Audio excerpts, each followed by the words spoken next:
Assalamualaikum warahmatullahi wabarakatuh dan selamat sejahtera semua. Jom belajar sama cikgu. Di dalam video kali ini, kita akan belajar tajuk interaksi antara organisma.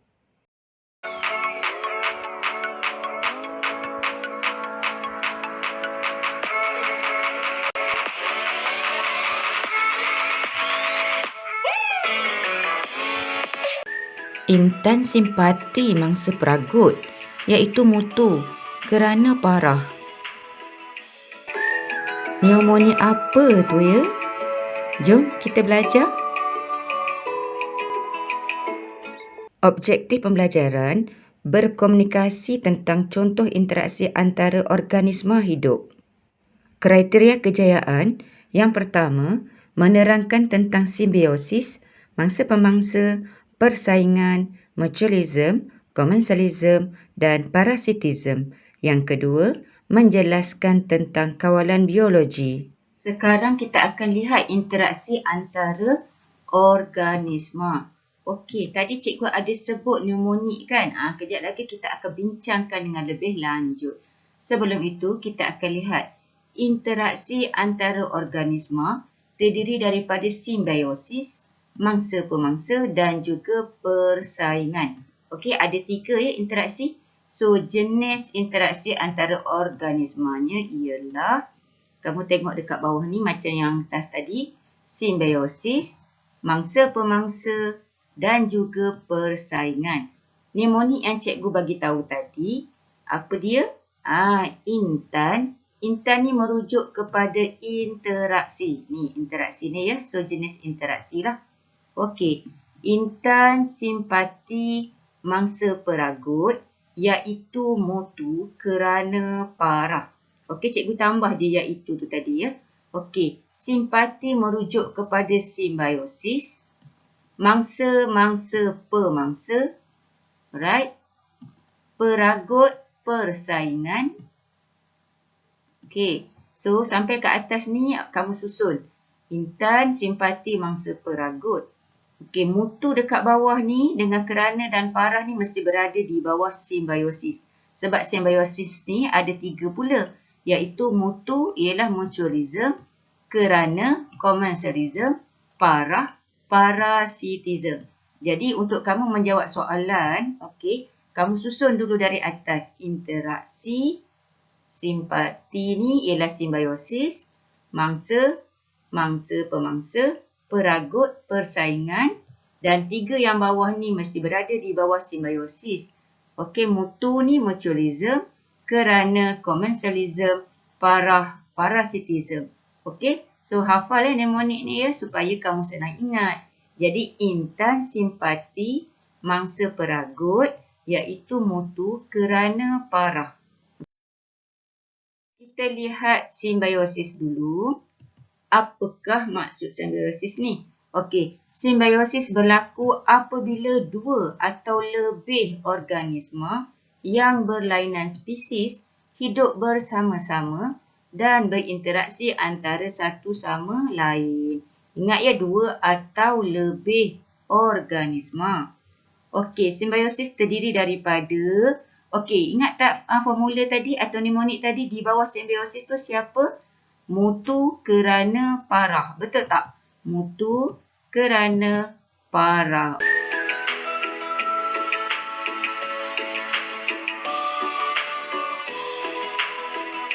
Kita lihat satu persatu. Dimulakan dengan mutualism. Mungkin ada yang tanya, kenapa ada simbol ni? Nanti cikgu explain ya. Ini positif, ini pun positif juga. Maksudnya, interaksi yang memberi manfaat kepada kedua-dua jenis organisma. Mutualism, again positif, positif. Cikgu wakilkan positif ini dengan satu istilah iaitu untung. Kalau negatif, rugi. Alright? Positif untung, negatif rugi. So, lagi senang nak ingat, U yang pertama untung, U yang kedua untung. Ada 2 organisma, satu untung, satu lagi untung, yang mana kedua-duanya untung. Alright? So, satu positif iaitu untung, Dan satu lagi positif iaitu untung juga. Kejap lagi kita tengok contoh-contohnya. Alright, contoh yang pertama ni. Tengok mutualism cikgu letak positif, positif. Maksudnya dua-dua untung. Adakah ikan badut untung? Adakah buran untung? Yes. Okey, apa yang diorang untung sebenarnya? Okey, buran melindungi ikan badut. Okey, ini yang ikan badut untung ya. Okey, dia dapat perlindungan daripada pemangsa di mana buran akan mengeluarkan racun. Alright, so bila pemangsa datang, okey, buran akan keluarkan racun. Jadi pemangsa tak jadilah dekat. Jadi ikan badut pun akan selamat. Ikan badut dia tahan kepada racun buran ni. Kan nanti kamu pun tanya, dahlah buran mengeluarkan racun. Jadi dia ada bagi kesan tak kepada ikan badut? Tak ada. Dia tak bagi kesan kepada ikan badut. Okey, dapat tak? Nampak tak untungnya ikan badut ni? Tapi buran dapat untung apa? Okey, pada buran ada alga dan juga haiwan kecil. Ia juga menyediakan makanan kepada ikan badut. Lagi sekali, dapat keuntungan. Dahlah dapat perlindungan, dapat pula makanan. Alright, ikan badut pula dia membersihkan buran. Yeay, I'm clean, buran cakap. Dan memberi nutrien dalam bentuk sisa makanan kepada buran. So, buran dapat makanan. Interaksi di antara ikan badut dan juga buran. Itu sebab kamu nampak ikan badut ni biasanya berada dekat kawasan sini iaitu dengan buran lah. Apa lagi contoh mutualism? Ini contohnya. Lichen merupakan alga dan juga kulat. Okey, dia hidup bersama-sama. Apa yang kedua-dua ni dapat? Sebab dua-dua untung ya, positif-positif ya. Kulat dia akan bekalkan air dan juga mineral kepada alga. Yeay, alga cakap, legalah air. Dia kata, saya dapat air dan juga mineral daripada kulat. Alga pula berfotosintesis dan membekalkan makanan kepada kulat. Kulat dia tak boleh buat makanannya sendiri. Jadi alga yang warna hijau boleh menjalankan fotosintesis, membekalkan makanan kepada kulat. Dua-dua untung. Dua-dua untung. Positif. Positif. Very good. Dah faham kan? Mutualism yang seterusnya. Contohnya ialah, kenal tak ni apa? Yang atas apa, yang bawah tu apa? Okey, burung tiung. Ini adalah burung tiung. Dia dapat apa daripada kerbau? Dia dapat makanan, iaitu dia makan kutu yang ada di badan kerbau. So, banyak kutu dekat kawasan ni. Jadi, burung tiung makanlah kutu ni. Okey, dia pun kenyang. Okey, dah untung kan? Dah untung kan burung? Apa yang kerbau untung? Ya, badan kerbau bebas daripada kutu. So, bersihlah badan kerbau dan juga tak adalah gatal-gatal. Okay.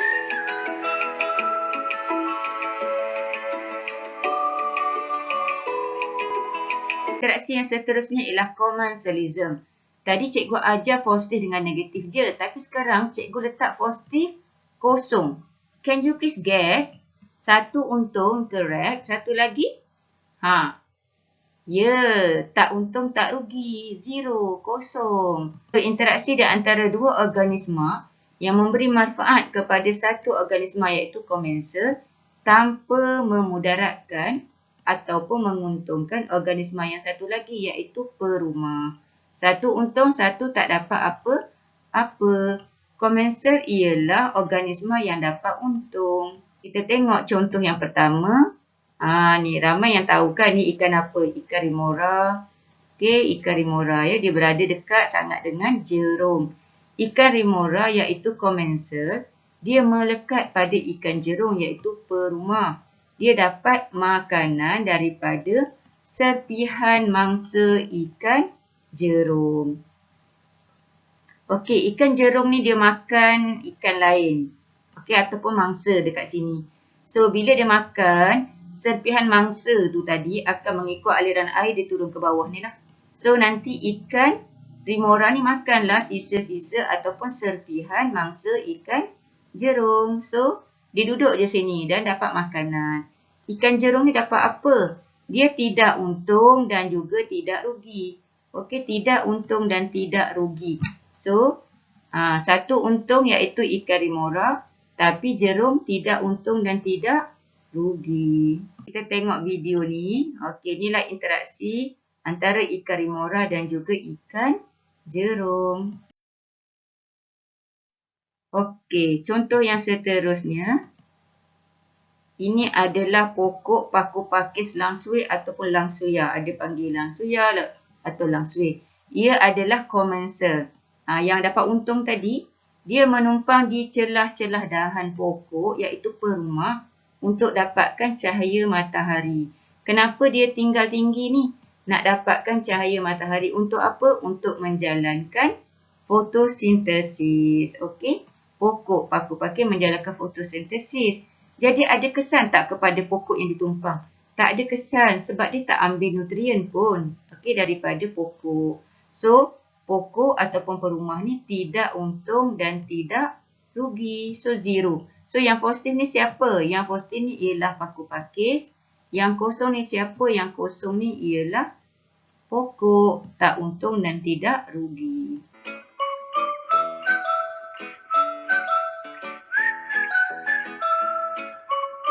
Seterusnya ialah parasitism.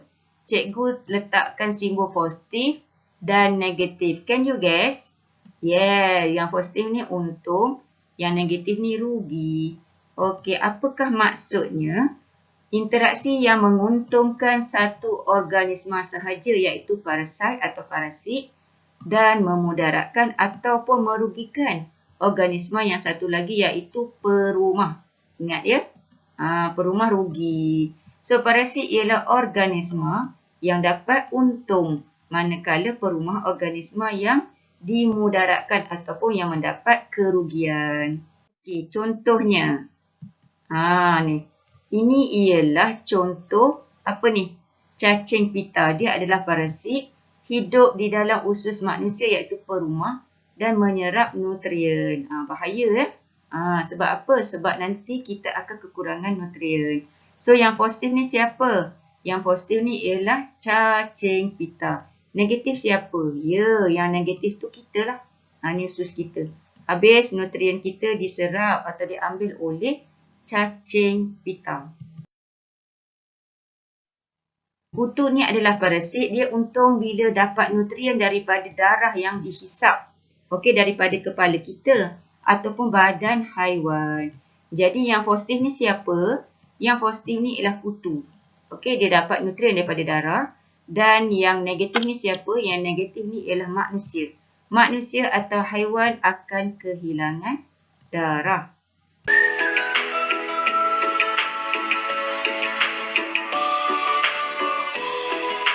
Seterusnya ialah mangsa pemangsa.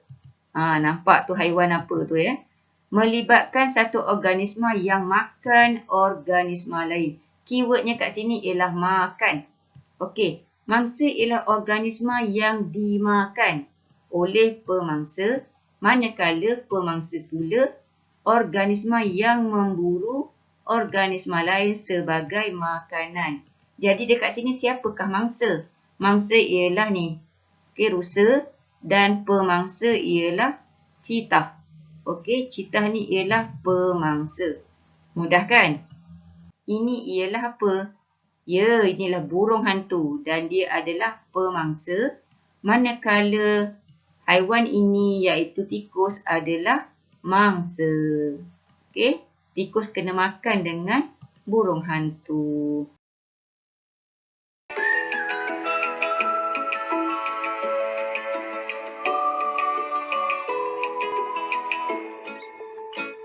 Okey, interaksi yang seterusnya ialah persaingan. Persaingan berlaku apabila organisma dalam suatu habitat bersaing. Okey, seperti perkataan inilah persaingan, of course lah bersaing. Dia nak dapatkan apa sebenarnya? Dapatkan cahaya, ruang, air, makanan dan juga pasangan. Okey, siapa yang kenal ni haiwan sebelah ni?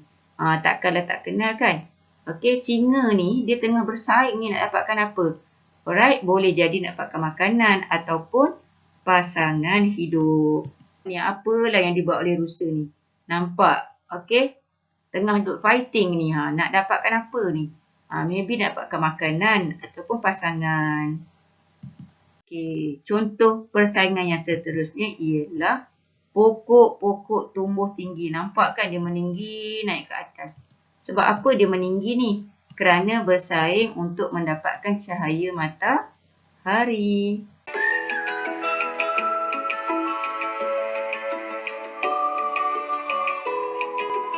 Kita dah habis bahagian interaksi, kita masuk ke kawalan biologi ataupun biologi. Apakah maksudnya ya? Okey, kawalan biologi adalah satu kaedah yang menggunakan organisma iaitu pemangsa semula jadi. Okey, tolong ingat dia punya keyword kat sini ialah pemangsa semula jadi. Okey, parasit ataupun patogen untuk mengurangkan bilangan haiwan perosak di sesuatu kawasan.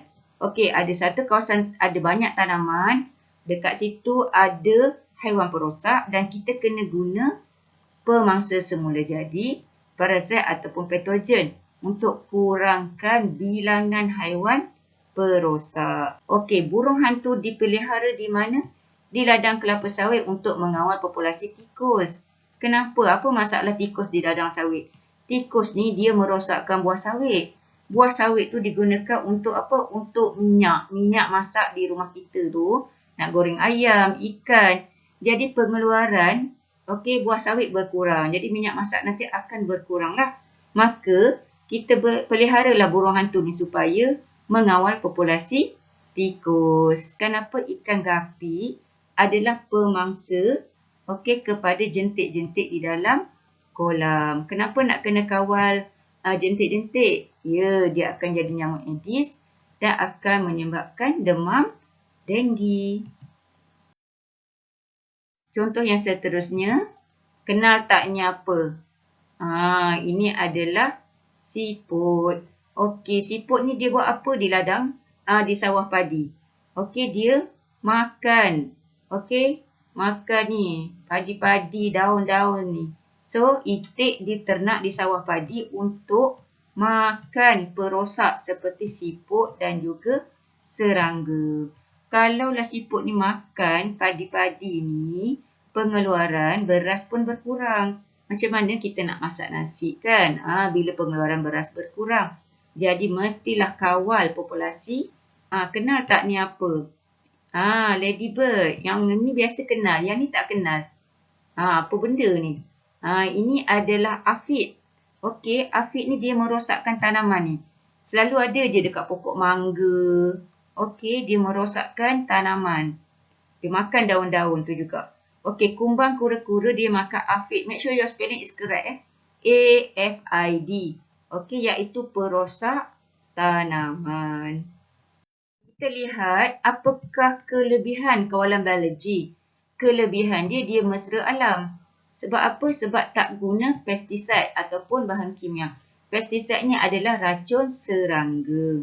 Okey, kaedah ni lebih murah dan tidak menjejaskan kesihatan manusia. Okey, ada tak keburukan dia? Ya, dia ada sedikit kekurangan lah. Okey, mengambil masa yang lebih lama untuk menunjukkan kesan. Itu yang pertama. Yang kedua, keseimbangan ekosistem mungkin terganggu kerana spesies baharu diperkenalkan ke dalam ekosistem tersebut. Alright, kita habis di sini untuk tajuk interaksi dan juga kawalan biologi. Harap semua pelajar faham. Semoga video cikgu bermanfaat untuk semua. Jumpa lagi. Jutaan terima kasih saya ucapkan kepada semua subscribers. Tidak kira di mana anda berada, teruskan sokongan anda kepada channel saya. Jangan lupa like, komen, subscribe dan aktifkan notifikasi loceng agar anda tidak terlepas video terbaru daripada saya. Terima kasih kerana menonton video ini. Terima kasih.